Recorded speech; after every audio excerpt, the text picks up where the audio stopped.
আমি শ্রাবন্তিকা সরকার, একজন কর্মজীবী নারী, একজন নারী উদ্যোক্তা এবং সর্বোপরি আমি একজন সঙ্গীত পিপাসু ও সঙ্গীত অনুরাগী মানুষ। আমার প্রতিদিনই সকালটা শুরু হয় আমার নিজের হাতের বানানো এক কাপ চা দিয়ে।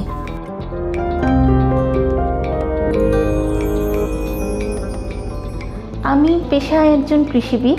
আমি একটা মাল্টিন্যাশনাল কোম্পানিতে বৈজ্ঞানিক কর্মকর্তা হিসেবে কর্মরত আছি।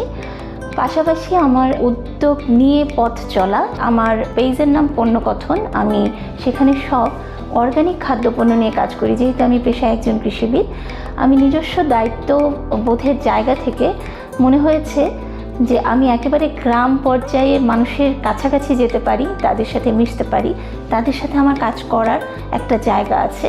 তো সেখান থেকে আমি যদি দেশের বিভিন্ন প্রান্তে বা শহরের বিভিন্ন মানুষকে গ্রামের বিভিন্ন পণ্য, খাদ্যপণ্য, একদম খাঁটি অর্গানিক পণ্যগুলো যদি তাদের এই স্বাদটা দিতে পারি, সেখান থেকে আসলে করোনার সময়টাতে আমি আমার উদ্যোগ শুরু করি।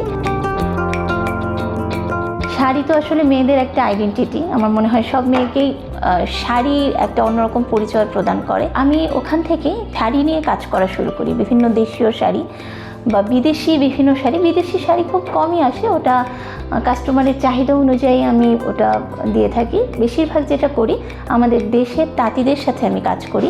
শাড়ি নিয়ে কাজ করার যে ইচ্ছাটা, সেটা পূরণ হয়।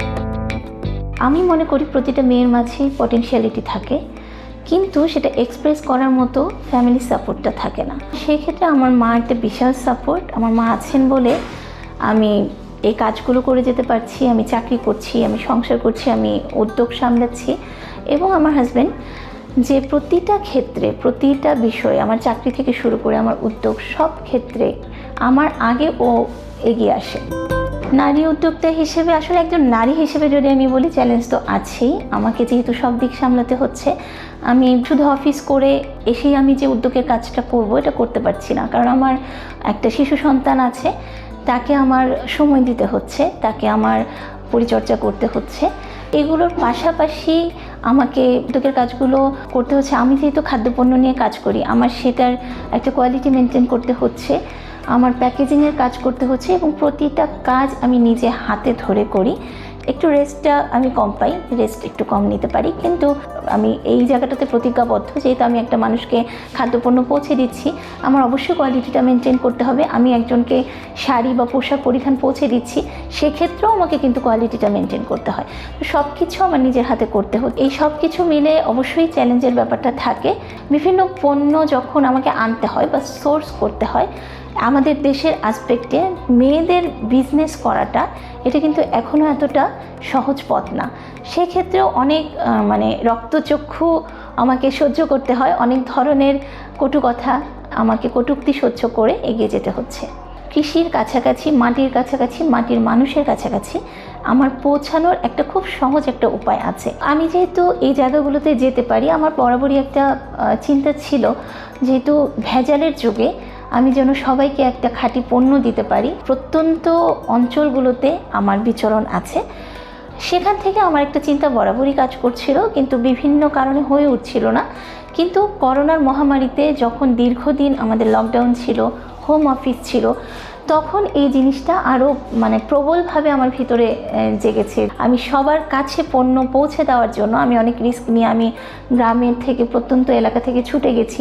আর কিছু কিছু পণ্য আমি নিজে তৈরি করেছি, আমি নিজে হোমমেড কিছু পণ্য আমি বানাই। তো সেই ক্ষেত্রে আমার খুব সহজ হয়েছে, তখন যেহেতু আমি বাসায় থাকতাম।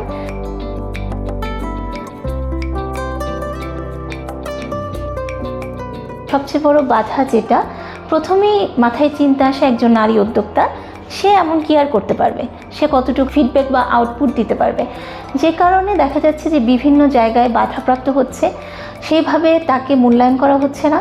আর আরেকটা যেটা হচ্ছে, ব্যাংকিং সেক্টরে, যদিও এখন ব্যাংকিং সেক্টরে অনেক নারীদের জন্য অনেক লোনের ব্যবস্থা করা হচ্ছে, তারপরেও যতটা আমরা দেখি, যতটা আমাদের সামনে আসে, ভিতরে কিন্তু ব্যাপারটা সহজ এখনও আমাদের দেশের আসপেক্টে না। সেই ক্ষেত্রে হচ্ছে নারীরা আর্থিক সহায়তা পাচ্ছে না, নারীরা সামাজিক সহায়তা পাচ্ছে না, সামাজিকভাবে এমনিতেই নারী কিছু করতে পারবে না, তার মধ্যে আবার ব্যবসাটা নারীর দ্বারা হবে না, এই যে একটা এই ধরনের অর্থোডক্স চিন্তাভাবনা, এই চিন্তাভাবনার জন্য আমার মনে হয় যে নারীদের আগানো সম্ভব হচ্ছে না। একদম অল্প অর্থ নিয়ে আমি শুরু করেছিলাম, সেখান থেকে কৃষিবিদ পরিচয়টা থাকার কারণে এবং সততা এবং পরিচ্ছন্নতা রাখার কারণে আমার প্রোডাক্টগুলো খুব দ্রুত মানুষের কাছে খুব গ্রহণযোগ্যতা পেয়েছে, যে কারণে আমার ওই অল্প পুঁজি থেকেই আমার খুব দ্রুত পুঁজিটা বেড়েছে। আমি ওই পুঁজি দিয়েই আমি রিসাইকেল করে দেখা গেছে যে আজকের আমি এতটুকু আসতে পেরেছি, এই জন্য আমার এই প্রবলেমগুলো হয়নি বা এই সমস্যাগুলো আমার ফেস করতে হয়নি। অফিস একটা নির্দিষ্ট টাইম আমাকে অফিস করতে হয়, ওই অফিস করে তারপর এই যে বিভিন্ন যে পণ্যগুলো আমি সোর্সিং করি সেই সোর্সগুলোতে আমাকে যেতে হয়, আমাকে গ্রামে যেতে হয়, আমাকে ট্রাভেল করতে হয়। আমার সাথে কয়েকজন কাজ করছে এবং তারাও নারী, তো আমার তাদেরকে মেনটেন করতে হয়। অনেক সময় দেখা যায় তারা আমাকে সেই সাপোর্টটা দিতে পারছে না, হয়তো বা কখনো তারা আসতে পারছে না বা কখনো ফ্যামিলি থেকে তাদেরকে সাপোর্টটা দিচ্ছে না, তখন আমার টোটালি একা সামলাতে হয়। যদিও আমার ফ্যামিলি করছে, কিন্তু কিছু কিছু ব্যাপার তো আমার নিজের একাই করতে হয়। তো এইভাবে এই জিনিসগুলো আমি একটু বাধাপ্রাপ্ত হয়, এগুলো আমার একটু চ্যালেঞ্জ মনে হয়। এই সব কিছু নিয়ে সব মিলিয়ে এগিয়ে যাচ্ছি আর কি। যখন তখন যে কোনো জায়গায় নারীরা যেতে পারবে, নারীদের অধিকার সমতা ব্যাপারটা অবশ্যই খেয়াল রাখতে হবে এবং এটা আমাদের দেশের মানুষকে বোঝাতে হবে।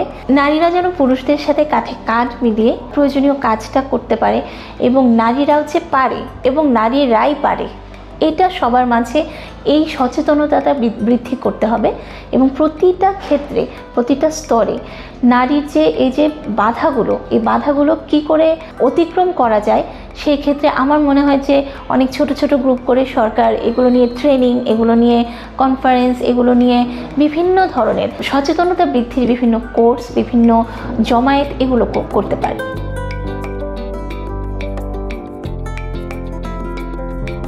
যোগ্যতার ক্ষেত্রে তো কোনো কনসিডারেশন আসলে আসে না, যোগ্যতা থাকতেই হবে, পাশাপাশি সৎ থাকতে হবে। সততা নারী পুরুষ উভয়ের ক্ষেত্রেই সততাটা আমার কাছে অনেক মনে হয় যে পরিচ্ছন্নতা, সততাটা এটা থাকতেই হবে। তার পাশাপাশি যেটা প্রধান একটা জিনিস সেটা হচ্ছে সাপোর্ট। পরিবারের সাপোর্ট থাকলে নারীরা অনেক দূর এগিয়ে যাবে, কারণ আমাদের নারীরা অনেক কিছু পারে।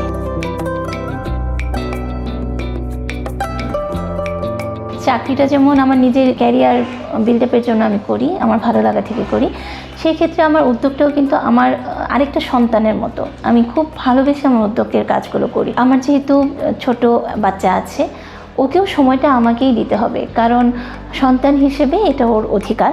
আমার মায়ের জায়গা থেকে, মাতৃত্বের জায়গা থেকে আমার ওকেও সময় দিতে হবে এবং আমি খুব রান্না করতে পছন্দ করি, সে কারণে আমি নিজের রান্নাটা নিজেই করি। তো সমস্যা আসলে মনে করলেই সমস্যা, সেক্ষেত্রে হয়তো বা আমার একটু রেস্টটা কম হয়, একটু কষ্ট হয়, কিন্তু আমি কষ্টটা বোধ করি না, আমি খুব আনন্দের মধ্যে কাজগুলো করি। আসলে যদি আপনি কোনো কাজ ভালো লাগা থেকে করেন, মন থেকে করলে, ভালোবাসা থেকে করলে সময় ম্যানেজ হয়ে যায়। আর যে রাধে সে চুলো বাঁধে, এটা আমার মনে হয়। আমি আমার কর্মক্ষেত্রে নারী হিসেবে না, একজন কর্মজীবী হিসেবে আমার কাজের জায়গাটাকে ফুটিয়ে তুলতে চাই। আমি উদ্যোক্তা হিসেবে, একজন নারী উদ্যোক্তা হিসেবে নারী আরও অনেক নারীর জন্য কাজ করতে চাই এবং নারীরা যে পারে সেটা দেখিয়ে যেতে চাই। আমি এইভাবেই নারী দিবসটাকে ফুটিয়ে তুলতে চাই, কাজের মাধ্যমে সততা এবং নিষ্ঠার সহিত কাজ করে এগিয়ে যেতে চাই। নারীরা কিন্তু ওই 1 যুগ আগে বা 10 যুগ আগে যে জায়গাটাতে ছিল ওই জায়গাটাতে আটকে নাই, নারীরা কিন্তু এগিয়ে যাচ্ছে। নারীরা বাইরে বের হচ্ছে, বাইরে কাজ করছে, বিভিন্ন প্রয়োজনে তার রাত বিরাতে বাইরে যেতে হচ্ছে, কিন্তু আমাদের সমাজ ব্যবস্থাটা কিন্তু ওই কয়েক যুগ আগে যেরকম ছিল ওরকমই রয়ে গেছে। নারীরা এখনও কিন্তু সড়কে নিরাপদ নয়। তো এই ক্ষেত্রে আমার মনে হয় একটা পুরুষ যখন বের হয় সে একটা মানুষ হিসেবে বের হচ্ছে, কিন্তু একটা নারী যখন বের হচ্ছে সে নারী হিসেবে বের হচ্ছে। এই জিনিসটা যদি আমাদের মধ্যে এই সহানুভূতিটা থাকে, এই সহনশীলতাটা থাকে, যে নারীর প্রতি এই সহিংসতাটা না হয়, নারী তাহলে আরও নিরাপদ বোধ করতো, নারীর পরিবার অনেক বেশি নিশ্চিন্ত থাকতো। আমার বিজনেসের বয়স 5 বছরের বেশি, তারপরেও আমি বলবো যে আমিও অনেক নতুন, আমিও শিখছি, আমার শেখার আসলে কোনো শেষ নাই। কিন্তু যারা এখনও শুরু করেনি বা শুরু করতে চাচ্ছে তাদের জন্য আমি এই জিনিসগুলো একটু মেনশন করব যে সৎ থাকতে হবে, প্রচণ্ড পরিশ্রমী এবং প্রচণ্ড ধৈর্য থাকতে হবে। আজ হচ্ছে না, কাল হচ্ছে না, 1 মাস, 1 বছর পর, 2 বছর পর কোনো না কোনো সময় হবে যদি পরিশ্রমী হয়। আজ এই নারী দিবসের দিনে আমি ভবিষ্যতে আসলে একটা শান্তিময়, সুস্থ, নিরাপদ, নারীর জন্য বৈষম্যহীন বাংলাদেশ দেখতে চাই, যেখানে নারীদের জন্য কোনো বৈষম্য থাকবে না, কোনো নিরাপত্তাহীনতা থাকবে না, থাকবে না কোনো সহিংসতা।